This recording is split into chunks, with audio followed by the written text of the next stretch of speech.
യേശുവിൽ പ്രിയപ്പെട്ടവരെ, കോളേജിലൊരു കോഴ്സ് ചെയ്യുന്ന ഒരു വിദ്യാർത്ഥി അനേകം പരീക്ഷകൾ എഴുതാനുണ്ട്.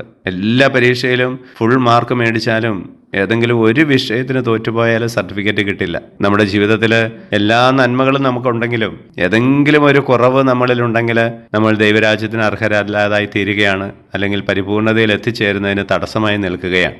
ആ കുറവ് കണ്ടുപിടിക്കുക എന്നുള്ളതാണ് പ്രധാനപ്പെട്ട കാര്യം. കർത്താവിൻ്റെ സന്നിധിയിലിരുന്ന് പ്രാർത്ഥിച്ച് ചെറുപ്പക്കാരനെ പോലെ, കർത്താവെ എന്താണ് എനിക്ക് കുറവ് എന്നൊക്കെ നമുക്ക് ചോദിക്കാനാവും. നമ്മളിലെല്ലാം നന്മകളും ഉണ്ടെങ്കിൽ കർത്താവ് തന്നെ നമ്മളെ സ്നേഹപൂർവ്വം നോക്കിക്കൊണ്ട് നിനക്കൊരു കുറവുണ്ടെന്ന് നമുക്ക് പറഞ്ഞു തരും. ചിലപ്പോൾ കർത്താവ് തന്നെ അത് വെളിപ്പെടുത്തണമെന്നില്ല. നമ്മുടെ ചുറ്റുമുള്ള സഹോദരീ സഹോദരങ്ങളിലൂടെ ആയിരിക്കാം ആ കുറവ് നമുക്ക് ചൂണ്ടിക്കാണിച്ചു തരിക. പലപ്പോഴും അങ്ങനെ ആരെങ്കിലുമൊക്കെ കുറവ് പറഞ്ഞു തരുമ്പോൾ അവരോടൊക്കെ ഒരു നീരസം നമുക്ക് തോന്നാറുണ്ട്. എന്നാൽ അതിന് പകരം അവരോട് നന്ദി പറഞ്ഞ് ആ കുറവ് തിരുത്താനും അങ്ങനെ പൂർണ്ണതയിലേക്ക് എത്തിച്ചേരാനും നമുക്ക് ഇടയാകട്ടെ. ഈശോയെ, ഞങ്ങളെ അനുഗ്രഹിക്കണമേ, ഇപ്പോഴും എപ്പോഴും എന്നേക്കും. ആമേൻ.